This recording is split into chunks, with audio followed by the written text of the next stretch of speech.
नाही, बॉक्समध्ये नाही.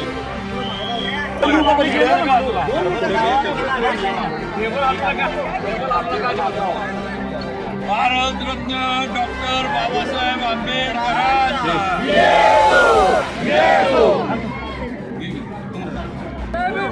बोलो रे बोलो, जय भीम बोलो. इधर से बोल, जय भीम बोल. ऊपर से बोल, जय भीम बोल. बोल रे बोल, जय भीम बोल. बोल रे बोल, जय भीम बोल.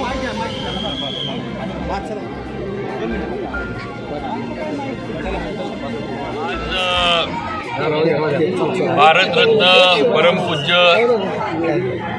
घटनेचे शिल्पकार ज्यांनी या देशाची अखंडता, या देशाची परंपरा राखण्याचं काम ज्या घटना लिहून त्या घटनेच्या माध्यमातून केलं ते भारतरत्न डॉक्टर बाबासाहेब आंबेडकरांची जयंती 133वी जयंती देशभरामध्ये आणि दरवर्षीप्रमाणे आपल्या पण सातारा जिल्ह्यामध्ये सर्व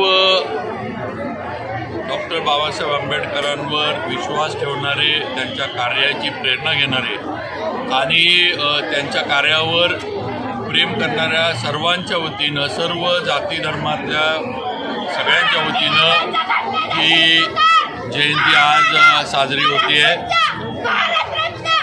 डॉक्टर बाबासाहेब आंबेडकरांनी या देशातल्या प्रत्येक नागरिकाला एक सन्मानानं जगायचा आणि नागरिक म्हणून ताठ मानेनं उभा राहण्याचं एक घटनेच्या माध्यमातून अधिकार दिला. श्रीमंत असू दे, गरीब असू दे, सर्वांना एका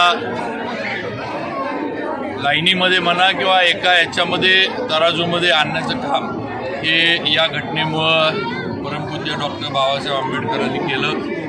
या देशाची अखंडता, कारण जगामध्ये आपण बघा सगळ्या याच्यामध्ये अनेक महासत्ता होत्या, बऱ्याचशा महासत्तांचे तुकडे झाले, जाती धर्माच्या याच्यावर देशांचे तुकडे झाले, पण भारत हा एकमेव देश आहे की या घटनेमुळं आणि या घटनेच्या याच्यामध्ये सगळ्यांना अधिकार मिळाल्यामुळं आपण अनेक जाती, धर्म, पंथ, भाषा वेगवेगळ्या जरी आपल्या बोली, चाली, रीतिरिवाज जरी वेगवेगळे असले तरी भारतीय म्हणून आपण आजसुद्धा एकत्र आहोत आणि एकत्र राहतो, नांदतो, वावरतो.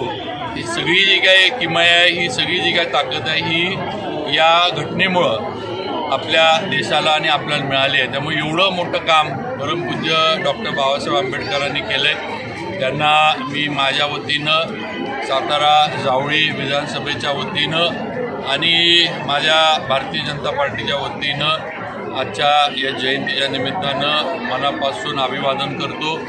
त्यांच्या मार्गावर चालण्याची ताकद, आशीर्वाद परमपूज्य डॉक्टर बाबासाहेब आंबेडकरांच्या आशीर्वादानं आम्हाला मिळावी हीच त्यांच्या चरणी प्रार्थना करतो.